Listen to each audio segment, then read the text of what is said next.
معراج کا معنی، معراج لفظ عروج سے ہوتا ہے، عروج کا معنی ہے بلندی، گویا کہ نماز بندے کو بلند و بالا، یہ جتنا جھکتا چلا جاتا ہے اتنا ہی اٹھتا چلا جاتا ہے۔ گویا کہ ہمیں ایک سبق ملا کہ جھکنے میں معراج ہوتی ہے، جھکنے میں بلندی ہوتی ہے، جھکنے میں بڑا پن۔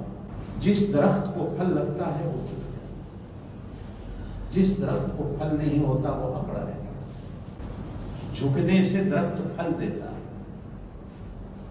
اس کی حقیقت انسان کے سامنے آتی ہے۔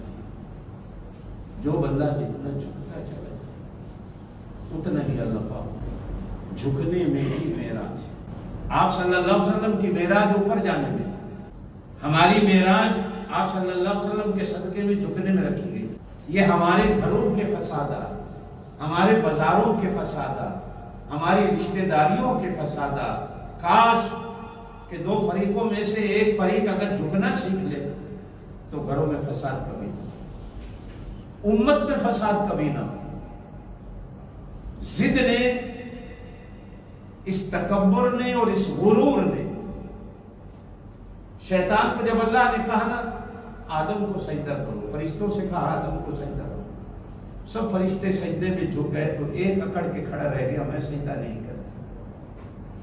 غرور نے لعنت کا طوق اس کے گلے میں، اور جو جھکے وہ قیامت تک نہیں جنت میں بھی ملائکہ بنے گا۔ کہا جاتا ہے کہ یہ توسل ملائکہ اس کا لقب تھا فرشتوں میں، کہ یہ فرشتوں کا سردار اور بادشاہ تھا، لیکن اکڑ نے تباہ و برباد۔ آپ صلی اللہ علیہ وسلم نے ارشاد فرمایا کہ جس انسان کے اندر ذرہ برابر بھی تکبر ہوگا، یہ تکبر آدمی کو جنت سے دور کر دے، یہ غرور آدمی کو جنت سے دور کر دے۔ غرور کے لیے جنت کا دروازہ کھلتا ہی نہیں، متکبر کے لیے جنت کا دروازہ کھلتا ہی نہیں ہے۔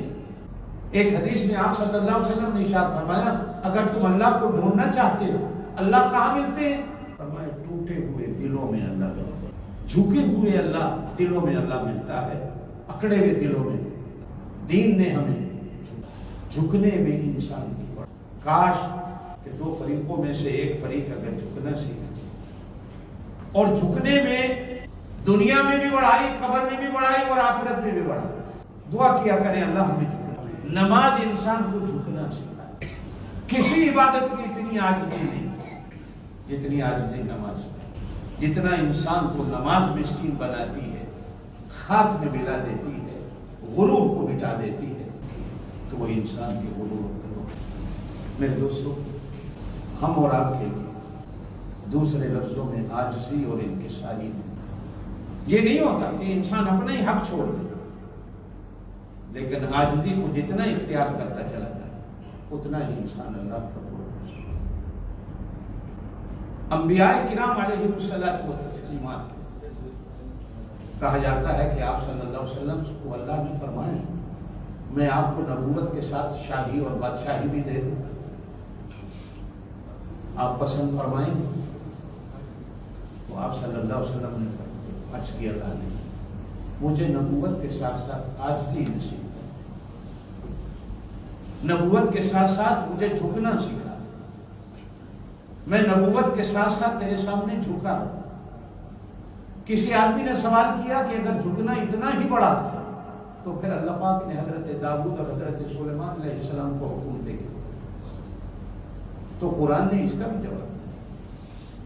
وہ حکومت کے ہونے کے باوجود، حکومتوں میں ہونے کے باوجود ان کی طبیعتوں اور فطرتوں کے اندر عاجزی اور انکساری۔ قرآن نے کئی واقعات کو بیان کیا، میں تفصیل میں نہیں جاتا کہ حضرت سلیمان علیہ السلام اور حضرت داؤد علیہ السلام نے شاہی میں، اور ایسی بادشاہی دنیا میں کسی کی نہیں جو حضرت سلیمان علیہ السلام۔ اللہ پاک ہمیں عاجزی نصیب